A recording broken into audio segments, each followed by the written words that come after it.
माँ पार्वती अपने तप में लीन है, ना उन्हें किसी बात की सुधि है। सारे संसार की सुध भुला करके, तन मन की सुधि भुलाकर बस भगवान भोलेनाथ को पाने की एक तीव्र लालसा लिए उस कठिन तप के अंदर रत हैं। ऋषि मुनिजन आज माता पार्वती की महिमा गुणगान गाते हुए वापस कैलाश लौट आए और भोलेनाथ के समक्ष आकर माता पार्वती की परीक्षा में से उत्तीर्ण होने की सारी बात को विस्तार सहित रखा।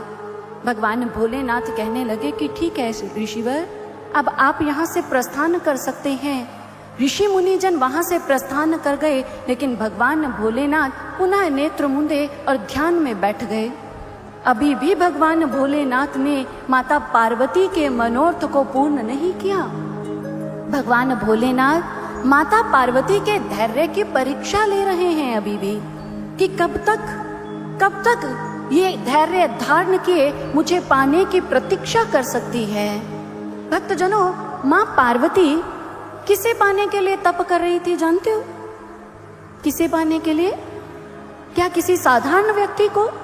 नहीं, भगवान भोलेनाथ को, जो साक्षात परमेश्वर हैं, ईश्वरीय सत्ता को। और वो ईश्वरीय सत्ता को प्राप्त करने के लिए एक व्यक्ति के भीतर धैर्य होना तो आवश्यक है। सर्वश्री आशुतोष महाराज जी कहते हैं कि वो परमात्मा जो असीम है, अनंत है, उसे पाने के लिए एक भक्त, एक शिष्य के भीतर धैर्य भी असीम और अंतहीन ही होना चाहिए।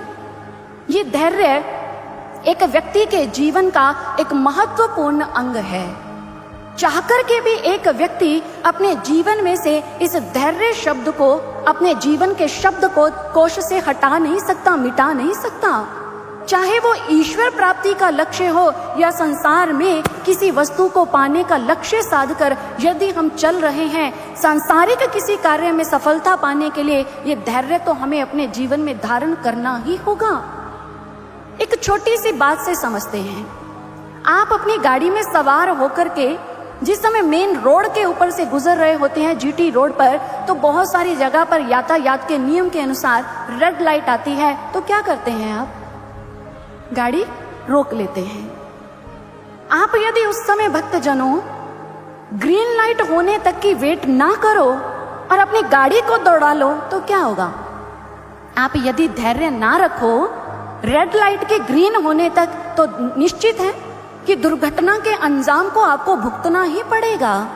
कहने का तात्पर्य, जीवन के अंदर धैर्य रख कर के ही कुछ पाया जा सकता है, कुछ बना जा सकता है।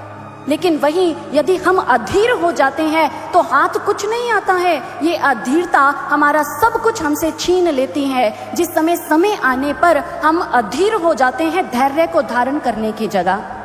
एक बार द्रोणाचार्य जी से दुर्योधन ने प्रश्न किया कि गुरुदेव मुझे यह बताइए कि अर्जुन में ऐसा क्या है जो मुझ में नहीं। दुर्योधन की बात सुन द्रोणाचार्य जी ने बिना किसी हिचकिचाहट के स्पष्ट कहा कि धैर्य की कमी तुम्हारे जीवन में है जो अर्जुन के भीतर है। तुम्हारे भीतर उतावलापन है, परिस्थितियां आने पर इतनी जल्दी उद्विग्न हो जाते हो, जोश में आ जाते हो और वही सब कुछ तुम्हारा नष्ट कर देता है। लेकिन धैर्य, सब्र, इंतजार, ये एक व्यक्ति की शक्तियां हुआ करती हैं जो अर्जुन के भीतर है। इसी कारण से अर्जुन तुमसे कहीं महान योद्धा है। किसी भी परिस्थिति में अर्जुन विचलित नहीं होता है। धैर्य ही एक व्यक्ति को तेजवान बनाता है, उसे लक्ष्य की प्राप्ति में एक महत्वपूर्ण एक अंग है।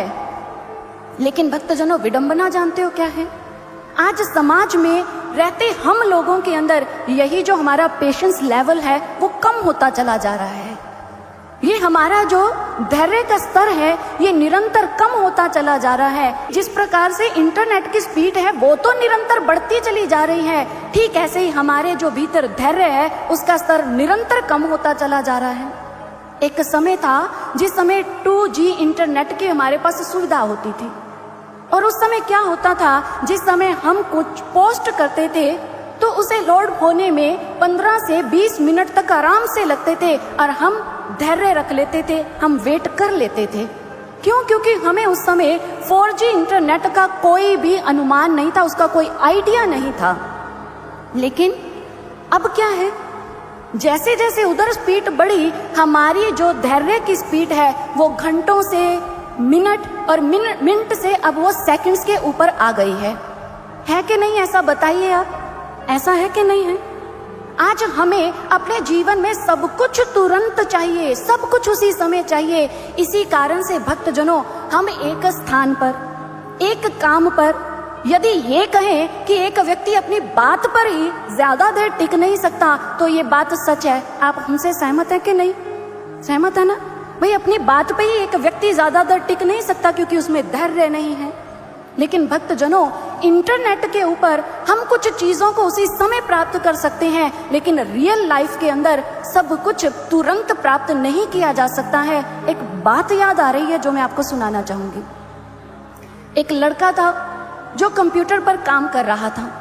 अब कंप्यूटर पर काम करते उंगलियां कीबोर्ड के ऊपर चल रही हैं और टिक टिक टिक टिक की आवाजें आ रही हैं।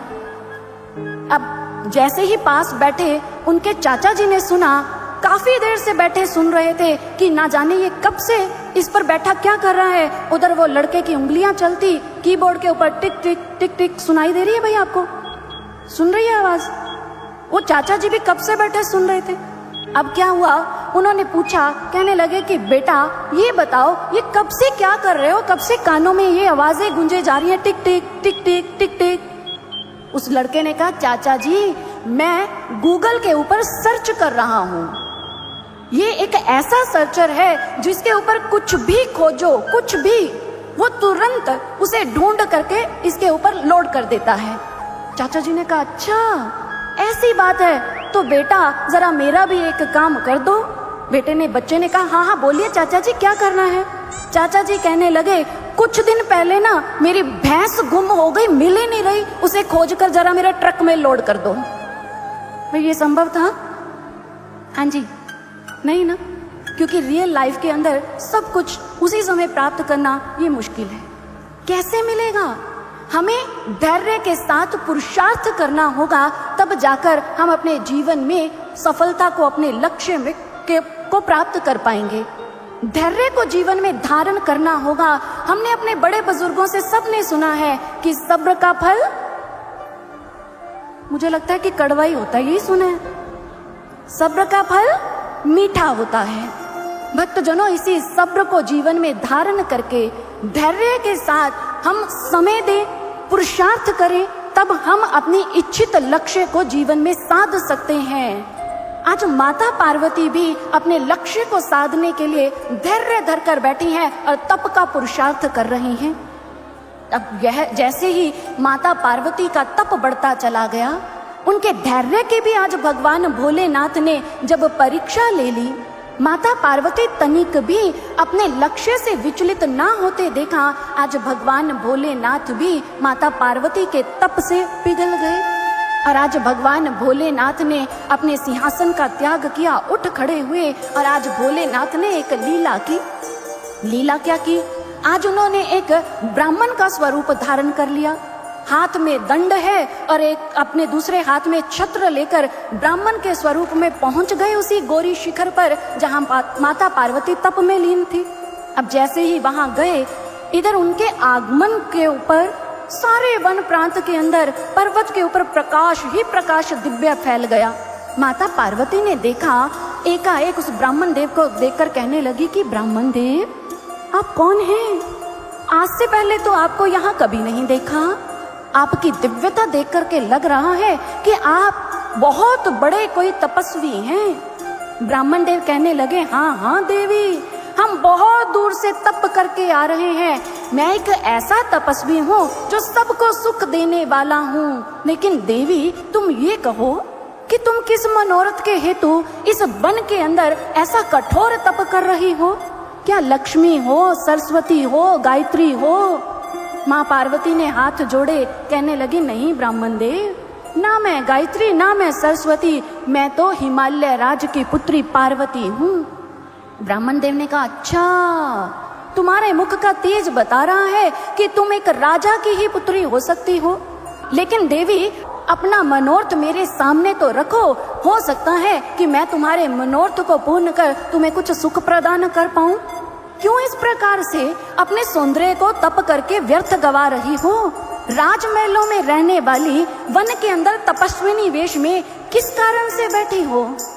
देवी पार्वती कहने लगी कि ब्राह्मण देव क्या कहूँ, मानती हूँ कि भोलेनाथ को पाना अति कठिन है, दुर्लभ है, लेकिन मेरा मन अब भगवान भोलेनाथ के बिना किसी और में रमता ही नहीं। मेरा मन भगवान भोलेनाथ को पति के रूप में पाना चाहता है। इतना सुनना था, ब्राह्मण देव उठ खड़े हुए कहने लगे श्री हरि श्री हरि श्री हरि। अब वहां से उठकर जाने लगे। पार्वती ने कहा, ब्राह्मण देव कहाँ चल दिए? मेरा मनोरथ जानकर आप कुछ कहिए तो सही। ब्राह्मण देव बोले, अरे देवी, अब कहने को रह ही क्या गया है? तुमने तो शंकर को अपने वर रूप में पाने का मनोरथ ठान लिया है। जानता हूँ उस शंकर को, वो बैल की सवारी करने वाला, कपाली, भूत प्रेतों का स्वामी। अरे कहाँ तुम, कहाँ वो? अरे देवी, तुम्हारे मन को क्या हो गया है? कहाँ जाकर अपने मन को रमा लिया है? हमारी बात मानो, कहाँ तुम जैसी सुंदरी, तुम्हारे पिता पर्वतों के राजा राजमहलों को छोड़कर क्यों वनवासिनी होना चाहती हो? अरे देवी, हमारी बात मानो। कहाँ तो तुम्हारे इतना सुंदर मुख चंद्रमुखी, और कहाँ वो पंचमुखी।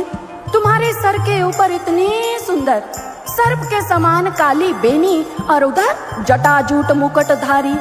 तुम्हारे मुख पर सुंदर कमल के समान नयन है, और वो त्रिलोचना। अरे कहाँ तुम स्वर्ण मुद्राओं को छोड़कर कांच पत्थर इकट्ठे करने में लगी हो? क्यों चंदन का वृक्ष छोड़कर करदम का वृक्ष लगाना चाहती हो? मेरी बात मानो, तुम्हारा और उस शंकर का कोई मेल नहीं है। मेरी बात मानकर उसका विचार अपने मन से त्याग दो। इतना सुनना था कि माता पार्वती आवेश में आ गई। कहने लगी, ब्राह्मण देव बस कीजिए। मुझे लगा था कि आप वास्तव में भगवान शिव को जानते हैं, लेकिन आपका ये कहना कि मैं शिव को जानता हूँ, ये मिथ्या है। भगवान भोलेनाथ, जिनकी सेवा करने पर समस्त कामनाएं पूर्ण हो जाती हैं, वो भोलेनाथ जिनकी सेवा करते हुए अपवित्र पवित्र हो जाया करते हैं। अरे जिनकी सेवा करते हुए जीवन के समस्त मनोरथ पूर्ण होते हैं, जो जगत के कर्ता धर्ता हैं, भला आप उन्हें कैसे जान सकते हैं? ये मेरी मूर्खता थी जो मुझे लगा कि आप ब्राह्मण हैं और शिव को जानते होंगे। उचित यही होगा ब्राह्मण देव, आप यहाँ से लौट जाइए, अन्यथा ऐसा ना हो मेरे मुख से कुछ अपशब्द निकले और मेरा सारा तप यूं ही व्यर्थ गवा लूं मैं। ऐसा कहकर माँ पार्वती ने रोष में आकर अपना मुख मोड़ लिया। और उधर ब्राह्मण देव आज एकाएक कहने लगे, अरे अरे अरे देवी, रुष्ट क्यों होती हो? हमारी बात तो तनिक सुनो। माँ पार्वती कहने लगी, सुनने को अब ब्राह्मण देव रह ही क्या गया है? अरे देवी, हमारी एक बार बात मानकर जरा अपना मुख तो हमारी ओर करो, बस एक ही बात सुननी है। माता पार्वती ने जैसे ही भक्तजनों आज अपना मुख पलटा, कौन था वहां पर? आज ब्राह्मण देव नहीं थे, साक्षात देवों के देव महादेव आज माँ पार्वती के समक्ष खड़े हैं, उन्हें अपना दर्शन दे रहे हैं। माँ पार्वती ने आज शिव शंकर भोलेनाथ को देखा, मानो उसी समय करबद्ध होकर भोलेनाथ के चरणों में बैठ गई। आंखों से अश्रु बह उठे कि धन्य हूँ मैं भोलेनाथ, आज आपने मेरे मनोरथ को पूर्ण किया। आज आपने आकर के मुझे दर्शन दिया। भगवान भोलेनाथ ने माँ पार्वती को उठाया, कहने लगे कि पार्वती, तुम अपने इस तप के अंदर पूर्ण हुई हो, अपनी परीक्षा के अंदर उत्तीर्ण हुई हो। मैं तुम्हारे मनोरथ को पूर्ण करते हुए तुम्हें अपने अर्धांगिनी के रूप में स्वीकारता हूँ। इसी क्षण मैं तुम्हें अपने संग लेकर कैलाश की ओर प्रस्थान करूँगा। माँ पार्वती दोनों हाथ जोड़कर बैठी है, कहने लगी कि प्रभु, ये आपकी अपार कृपा है जो आप मेरे मनोरथ को पूर्ण करते हुए मुझे अपनी दासी के रूप में स्वीकारने के लिए सज्ज हैं। लेकिन भोलेनाथ, मेरा आपके समक्ष एक अनुरोध है। यदि आप मेरी तपस्या से प्रसन्न हैं तो मात्र मेरी इतनी इच्छा पूरी कीजिए जिस प्रकार से इस संसार के रीति रिवाजों का भी पालन हो। आप मेरे माता पिता के पास आकर मेरा हाथ उनसे मांगे, ताकि मेरा दान मेरे माता पिता आपको करके वो अपने गृहस्थ आश्रम को, गृहस्थ जीवन को सफल कर पाएं। इतना सुनना था कि भोलेनाथ कहने लगे कि पार्वती, तुम्हारे प्रेम के कारण आज मैं विवश होकर के यहाँ चला आया हूँ। यूं तो मैं स्वतंत्र हूँ, लेकिन आज तुम्हारे इन प्रेममयी वचनों ने मुझे प्रतंत्र बना दिया है। मैं किसी से मांगता नहीं हूँ, मैं देता हूँ, लेकिन मैं पार्वती तुम्हें वचन देता हूँ, आज तुम्हारी खातिर मैं तुम्हारे माता पिता के पास आकर के तुम्हारा हाथ अवश्य मांगूंगा। इतना कहकर भगवान भोलेनाथ अंतर्धान हो गए और माँ पार्वती अपनी तपस्या पूर्ण कर वापिस इधर राजमहल में लौट आई।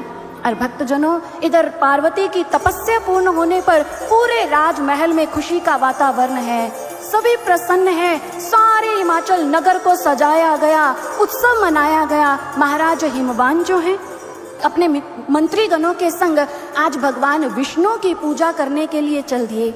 और इधर माँ मैना जो है अपनी पुत्री के संग अत्यंत प्रसन्न राजमहल के अंदर भ्रमण कर रही हैं। और उधर भक्तजनों, आज भोलेनाथ माता पार्वती को दिए वचन को पूर्ण करने के लिए आज हमारे भोलेनाथ ने क्या किया, एक अद्भुत लीला की। कैसी? आज भगवान भोलेनाथ यदि इसी स्वरूप में जाकर के पार्वती का हाथ मांगते तो ये उनकी गरिमा के अनुरूप नहीं था। इसलिए आज एक याचक बनकर अर्थात एक नट का सुंदर स्वरूप धारण कर लिया भोलेनाथ ने। अपने एक हाथ में श्रृंगी, दूसरे हाथ में डमरू को धारण कर लिया, कंधे के ऊपर गुदड़ी उठा ली और लाल रंग के वस्त्र पहनकर आज सुंदर नट के स्वरूप में नंदी और भृंगी को साथ लेकर के चल दिए। हिमाचल नगर की वीथिकाओं में भ्रमण कर रहे हैं। भोलेनाथ अपना डमरू बजा रहे हैं और खेल दिखा रहे हैं। मानो आज भोलेनाथ डमरू बजाते जा रहे हैं और सबके भाग्य को जगाते जा रहे हैं।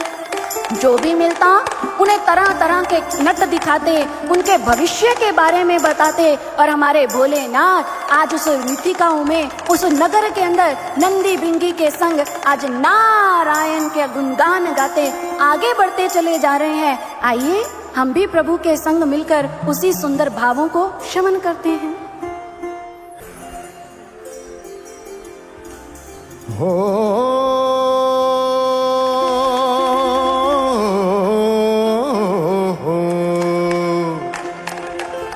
शांताकारं भुजगशयनं पद्मनाभं सुरेशं विश्वाधारं गगनसदृशं मेघवर्णं शुभांगं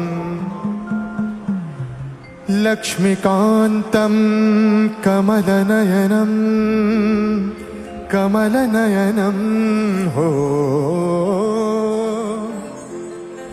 लक्ष्मीकान्तं कमलनयनं योगिभिर्ध्यानगम्यं वन्दे विष्णु भवभयहरं सर्वलोकैकनाथं।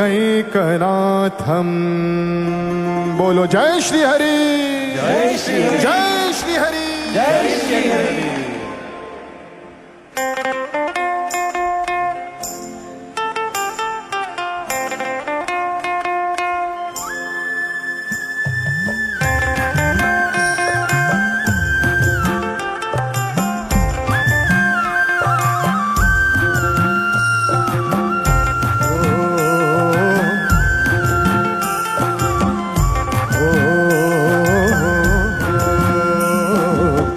नारायण हरि हरि नारायण हरि हरि नारायण हरि हरि नारायण हरि हरि नारायण हरि हरि नारायण हरि हरि नारायण हरि हरि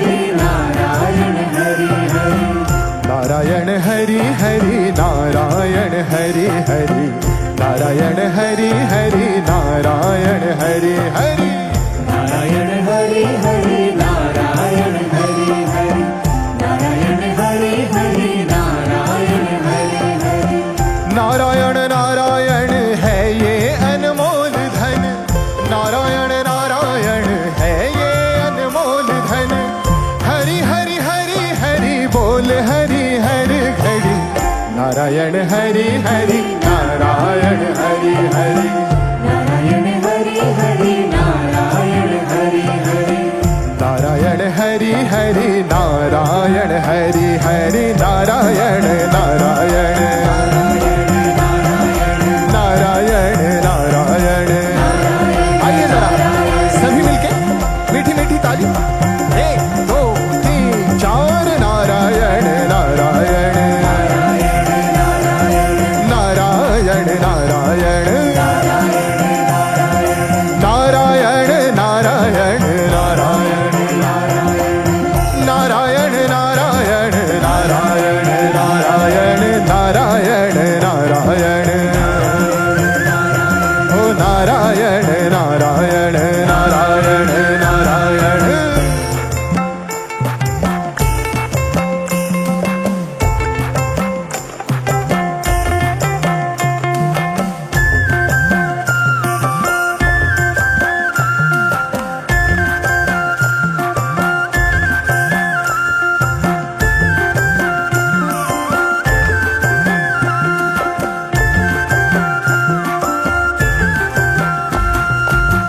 नारायणमय जीवन हो तो जन्म सफल है।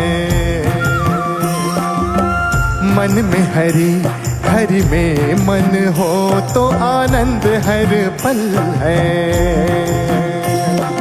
नारायण नारायण नारायण नारायण नारायण नारायण नारायणमय जीवन हो तो जन्म सफल है। मन में हरि, हरि में मन हो तो आनंद हर पल है। नारायण नाम की महिमा बहुत बड़ी। मंगलम भगवान विष्णु मंगलम गरुड़ध्वज मंगलम पुंडरीकाक्षम मंगलाय तनोहरि। नारायण नाम की महिमा बहुत बड़ी। हरि हरि हरि ने ही हर नाव पार करी। नारायण हरि हरि नारायण हरि हरि नारायण हरि हरि नारायण आप ही गाइए। नारायण हरि हरि नारायण हरि हरि नारायण हरि हरि नारायण हरि। ओ नारायण नारायण है ये अनमोल धन। नारायण नारायण है ये अनमोल धन। हरि हरि हरि हरि बोल हरि हर घड़ी। नारायण हरि हरि नारायण हरि हरि नारायण हरि हरि नारायण हरि हरि नारायण हरि हरि नारायण हरि हरि नारायण नारायण नारायण नारायण नारायण नारायण भज नारायण नारायण नारायण नारायण भज नारायण नारायण। जरा चलते चलते आप सबकी भी आवाज सुनना चाहते हैं। हमने सुना है जोधपुर के जो लोग हैं बहुत मीठा गाते हैं। क्या ये सही है? सही है? चलिए तो अब पता भी चल जाएगा। आप हमारे साथ गाएंगे। आइए जरा। नारायण नारायण आह नारायण नारायण। इसमें ना थोड़ा पता नहीं चल रहा भाई लोग कहीं कंजूसी तो नहीं कर रहे इधर पीछे। एक एक करके पता कर लेते। पहले माताओं की बारी, बहनों की। आइए। नारायण नारायण नारायण नारायण। आहा एक बार इधर भी देख लेते हैं, है ना। आइए। नारायण नारायण। अच्छा एक मौका और, आपकी संख्या ज्यादा है ना। एक बार और। नारायण नारायण। अब देखो। नारायण नारायण। सभी मिलके एक बार मीठी मीठी ताली, दोनों हाथ ऊपर। नारायण नारायण नारायण नारायण नारायण नारायण भज नारायण नारायण श्रीमन नारायण नारायण श्रीमन नारायण नारायण भज नारायण नारायण भज नारायण नारायण श्रीमन नारायण नारायण नारायण श्रीमन नारायण नारायण नारायण श्रीमन नारायण नारायण नारायण भज नारायण नारायण नारायण भज नारायण नारायण नारायण ओ भज नारायण नारायण नारायण भज श्रीमन नारायण नारायण नारायण श्रीमन नारायण नारायण नारायण ओ श्रीमन नारायण नारायण नारायण श्रीमन नारायण नारायण नारायण श्रीमन नारायण नारायण नारायण श्रीमन नारायण नारायण नारायण। आज भगवान भोलेनाथ अपनी डुगडुगी बजाते हुए नारायण नारायण हरि हरि बोलते हिमाचल नगर की गलियों में आगे बढ़ रहे हैं। और पीछे पीछे जो नंदी भृंगी आज भोलेनाथ के संग उस लीला में जाकर के सम्मिलित हुए। भोलेनाथ जैसे ही कहते नारायण नारायण हरि हरि, अब नंदी भृंगी को क्या कहने की आदत थी जी? क्या? हरि हरि हरि हरि। एकाएक पीछे बोल पड़ते हर हर महादेव हर हर महादेव। भोलेनाथ ने पीछे देखा, नंदी भृंगी शांत, क्या कर रहे हो? अरे हर हर महादेव नहीं, नारायण नारायण हरि हरि। अब जैसे ही भोलेनाथ ये कह के आगे बढ़े, नंदी भृंगी ने कहा ठीक है महादेव। अब भोलेनाथ आगे बढ़े, जैसे ही भोलेनाथ ने पुनः कहा नारायण नारायण हरि हरि, नंदी भृंगी फिर बोल पड़े हर हर महादेव हर हर महादेव। भोलेनाथ ने फिर पीछे पलटा, कहने लगे नंदी भृंगी तुम तो चुप ही कर जाओ, तुमने इसी प्रकार से अगर मेरी जय घोष लगाते रहे तो मेरा तो भेद खुल जाएगा।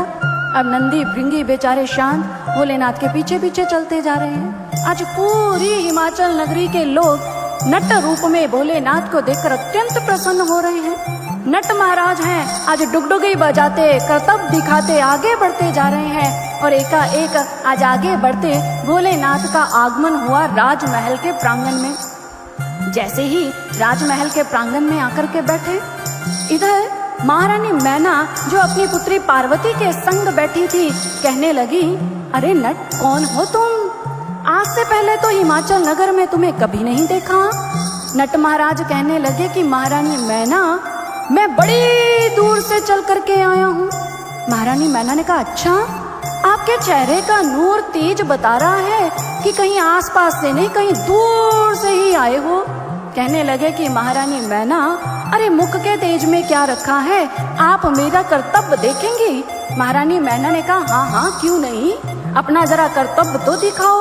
अब इधर हमारे भोलेनाथ ने आज क्या किया, महारानी मैना के समक्ष अपना खेल दिखा रहे हैं। अपनी डुगडुगी बजाई, डुगडुगी बजाते जा रहे हैं और एक के बाद एक सुंदर स्वरूप दिखाते जा रहे हैं। इधर डुगडुगी बजती प्रभु का रूप बदलता, वही प्रभु आज श्री हरि नारायण के अनेक अवतारों का अनेक स्वरूपों का दर्शन करवाते हैं। डुगडुगी बजती तो कभी वरा अवतार, डुगडुगी बजती तो कभी मत्स्य अवतार, डुगडुगी बजाते जा रहे हैं, कभी रामा अवतार कभी कृष्ण अवतार, अपने इतने सुंदर स्वरूपों को दिखाते जा रहे हैं। महारानी मैना ने देखा, मुख खुला रह गया। अरे वाह नट, तुम में तो बड़ी अद्भुत कला है।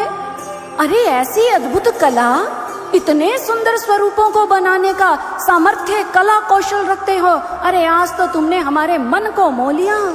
अरे नट तनिक बताओ तो सही, तुम्हारा परिचय क्या है?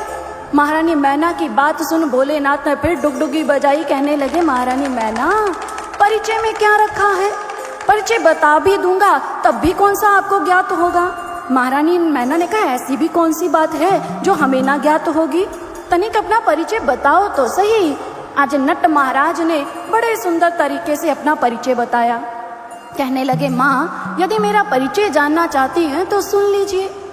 कभी पर्वत कभी सागर कभी भक्तों में रमता हूँ, यूं तो मेरे रूप अनेक पर दिखता हूँ मैं फिर भी एक। योग का आरंभ हूँ, ध्वनि का प्रारंभ हूँ, ज्ञानियों का ज्ञान हूँ, मैं ही परम ध्यान हूँ। सकल सृष्टि मेरी माया, मैं सृष्टि का प्रमाण हूँ, समझ से जो अति परे वो महाविज्ञान हूँ। ओंकार हूँ, निराकार हूँ, मैं ही कलाकार हूँ। ये सब प्राणी चित्र है मेरे, मैं इनका चित्रकार हूँ, मैं इनका चित्रकार हूँ। जैसे ही परिचय दिया महारानी मैना बस सुनती चली जा रही है। अरे नट कहना क्या चाह रहे हो, मुझे तो कुछ समझ में नहीं आई। भोलेनाथ ने डुगडुगी बजाई, कहने लगे माँ मैंने तो पहले ही आपसे कहा था, लेकिन बातें तुम बड़ी अद्भुत करते हो, कला तुम में बड़ी सुंदर है। अरे नट आज हम तुमसे अत्यंत प्रसन्न हैं, आज मांगो जो मांगना चाहते हो। भोलेनाथ ने डुगडुगी बजाई, मानो सर नामे हिला दिया। इधर महारानी मैना ने अपनी ही प्रसन्नता से साथ खड़े हुए जो दास दासियां थी उन्हें रत्न आभूषण देकर के कहा कि जाओ जाकर के इस नट को इसकी कला के बदले देकर आओ।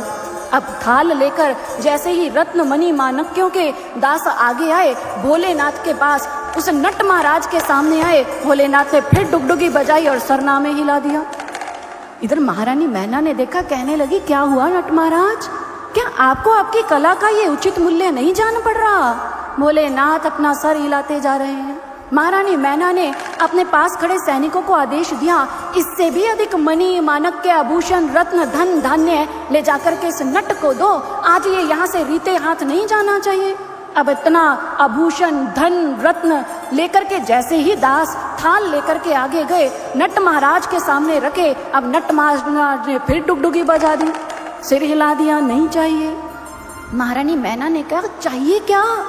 अरे नट, जरा बोल करके तो कहो, तुम्हें चाहिए क्या? महारानी मैना की बात सुन कहने लगे, महारानी मैना, क्या आप जो मैं मांगूंगा वो दे देंगी? महारानी मैना ने कहा, क्यों, क्या बात, क्या तुम्हें हमारे सामर्थ्य पर विश्वास नहीं है? अरे नट महाराज, एक बार मांग करके तो देखो क्या चाहिए तुम्हें। एकाएक आज भगवान भोलेनाथ कहने लगे, तो ठीक है, उचित है, यदि महारानी मैना आप मुझे मांगने के लिए कह रही हैं तो मैं आपसे मांगता हूँ। नहीं चाहिए मुझे हीरे मोती का दान, देना है तो दीजिए अपनी उमा का दान, देना है तो दीजिए अपनी उमा का दान। इतना सुनना था, महारानी मैना तो आवेश में आ गई, क्रोध में आकर खड़ी हो गई। सावधान नट, जानता है तू क्या बोल रहा है? अपने शब्दों के ऊपर लगाम दो, अपनी उद्दंडता का सीमा मत लांघो। हमारी पुत्री कोई उपहार नहीं है, ना कोई रत्नमणि माणक के जो हम उसे उठा करके तुम्हें दान में दे दें। यदि तुम अपना हित चाहते हो तो यहाँ से लौट जाओ। विधाता का शुक्र मनाओ कि आज महाराज हिमवान यहाँ पर नहीं है। यदि वो यहाँ होते तो तुम्हारी इस उद्दंडता का तुम्हें भरपूर दंड देते। भगवान भोलेनाथ एकाएक शांत डुगडुगी बजाई, कहने लगे, ठीक है मैया, हमने तो आपके पूछने पर ही आपसे याचना की थी। डुगडुगी बजाई और वहां से भोलेनाथ चल दिए।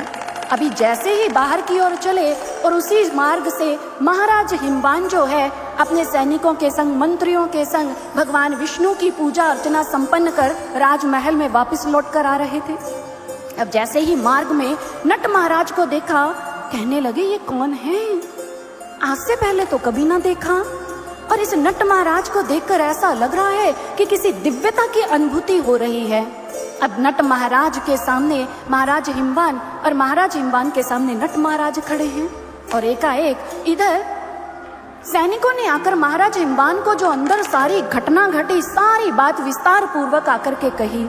भगवान भोलेनाथ जो नट स्वरूप में सामने खड़े थे, महाराज हिमवान अपनी बाहरी दृष्टि से जब देखते हैं, उन्हें बाहर से तो ज्ञात नहीं हुआ, लेकिन उनकी अंतरात्मा कुछ बता रही है कि मेरी पुत्री पार्वती का हाथ मांगने वाला, मेरी पुत्री पार्वती का दान मांगने वाला कोई साधारण नट तो नहीं हो सकता। इसके पीछे अवश्य कोई लीला है, कोई ना कोई भेद तो छिपा है। आज देखते ही देखते वही नट स्वरूप धारण किए भगवान भोलेनाथ अपने शिव शंकर स्वरूप में आए और भगवान शिव शंकर के संग आज उन्होंने अपनी पुत्री पार्वती का भी दर्शन किया। भगवान भोलेनाथ पार्वती के संग पूरी सृष्टि के अंदर भ्रमण करते, कण कण के अंदर वास करते। आज महाराज हिमवान ने ऐसी अनुभूति अपने अंदर की और जैसे ही अंदर देखकर अपने नेत्र बाहर खोले, बाहर खोलने की देरी थी कि नट महाराज वहां से अंतर्धान हो गए।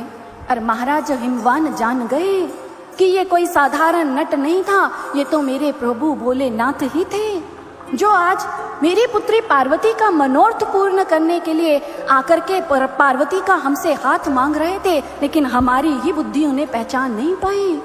आज महारानी मैना और मैं उन्हें पहचान नहीं पाए।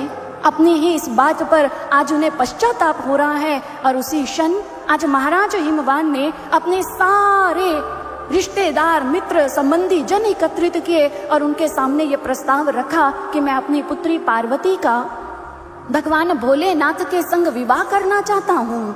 और सबकी सहमति पाकर आज सप्त ऋषि जनों को बुलाया और उनसे कहा कि जाकर के ऋषिवर, आप भगवान भोलेनाथ से कहिए कि हम अपनी पुत्री का दान उन्हें देने के लिए तैयार हैं।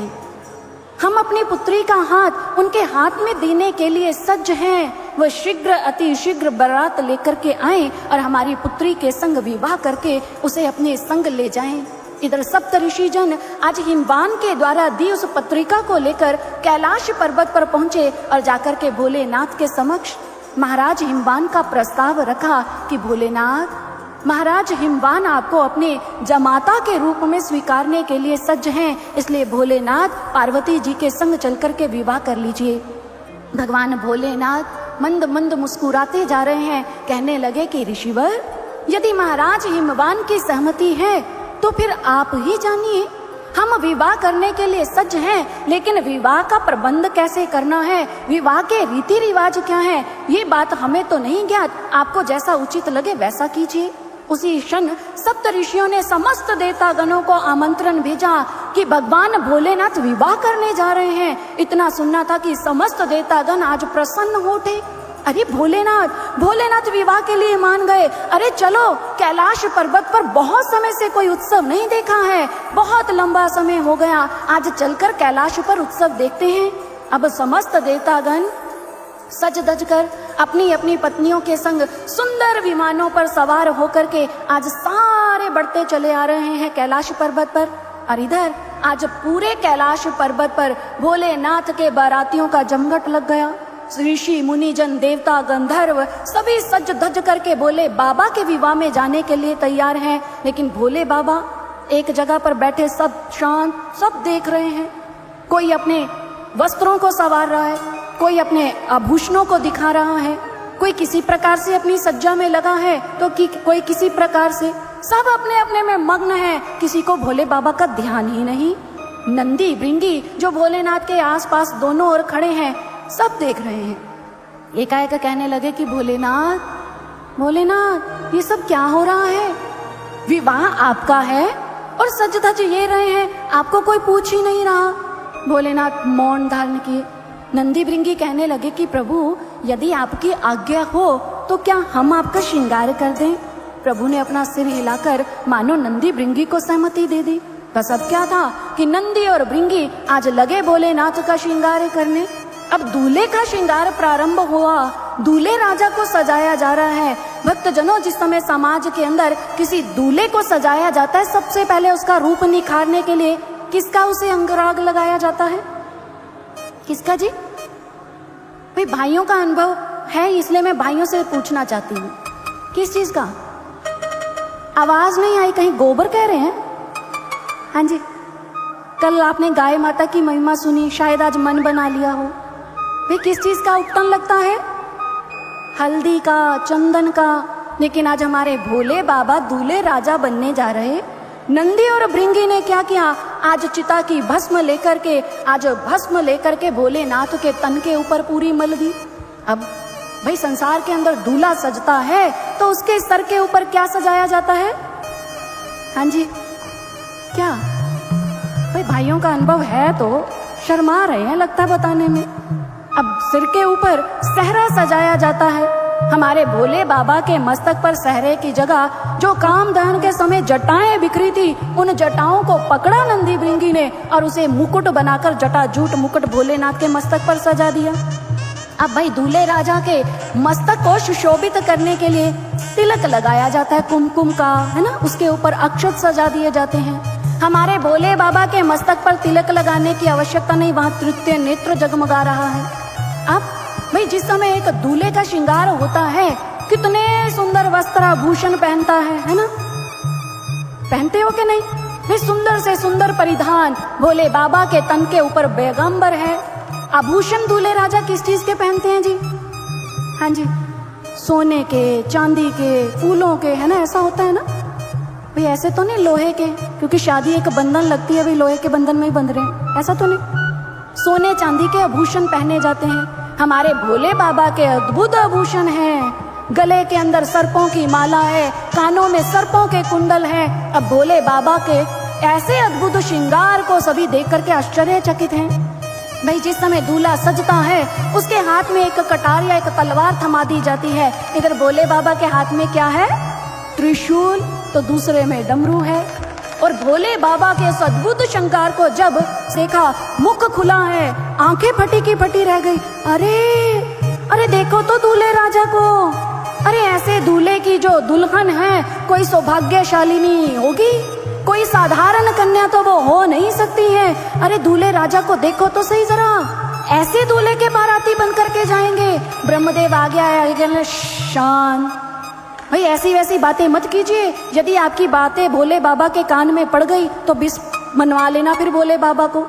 अब इधर जैसे ही सभी शांत हुए, इधर नंदी भृंगी ने मन चाहा आज भोले बाबा का श्रृंगार किया।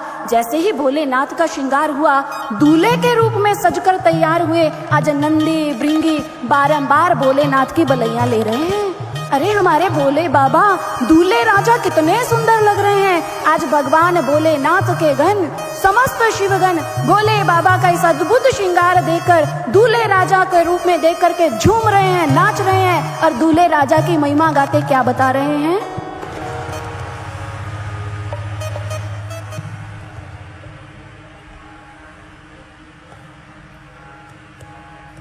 भोला भोला जय जय शंकर भोला, भोला भोला जय जय शंकर भोला, भोला भोला जय जय शंकर भोला, भोला भोला जय जय शंकर भोला। शिवे शंभुगन करे सिंगारा, भोला भोला जटा मुकुट अहि मोर सवारा, भोला भोला हाँ शिवे शंभुगन जटा मुकुट अहि मोर सवारा। कुंडल कंकन पहिर बयाला, तन विभूति पटके हरि छाला।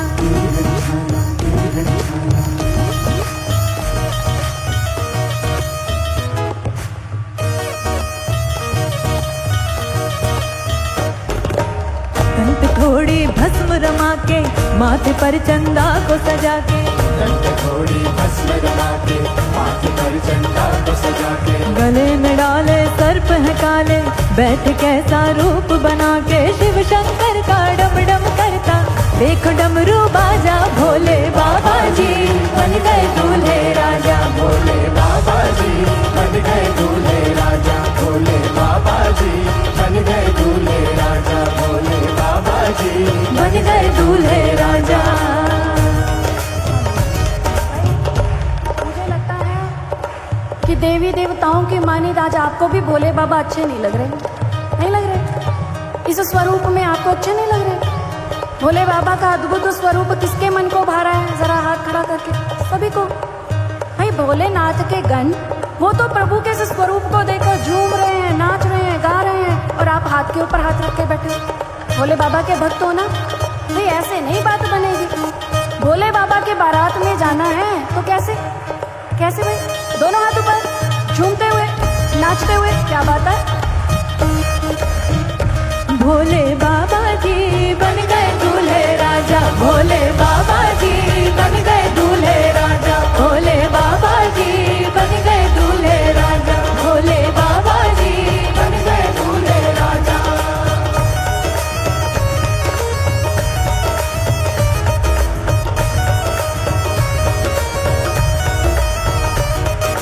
ससिल लाट सुंदर सिर गंगा, नैन तीन उपबीत भुजंगा, हाँ ससिल लाट सुंदर नैन तीन गरल कंठोर नर सिर माला, असुर वेश शिव धाम कृपाला।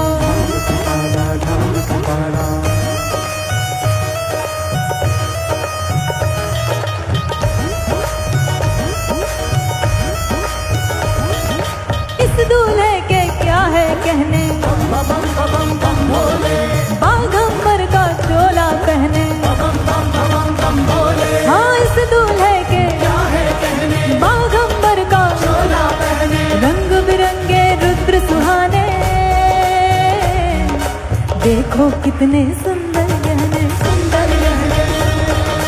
तीन लोक में ऐसा दूल्हा देखो कभी न साजा, भोले बाबा जी, भोले बाबा जी, भोले बाबा जी बन गए दूल्हे राजा, भोले बाबा जी बन गए दूल्हे राजा, भोले बाबा जी बन गए दूल्हे राजा, भोले बाबा जी बन गए दूल्हे राजा। भोला भोला हो जय जय शंकर भोला, भोला भोला हो जय जय शंकर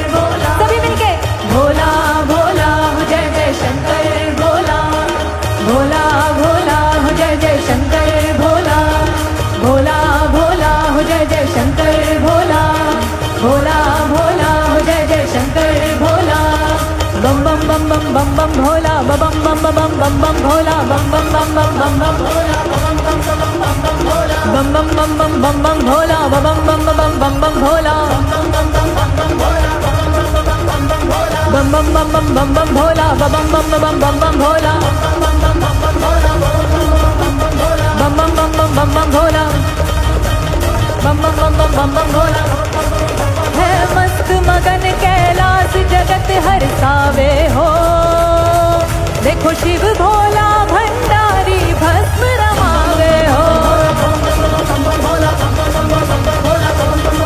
है मस्त मगन कैलाश जगत हरसावे हो देखो शिव भोला भंडारी भस्म रमावे हो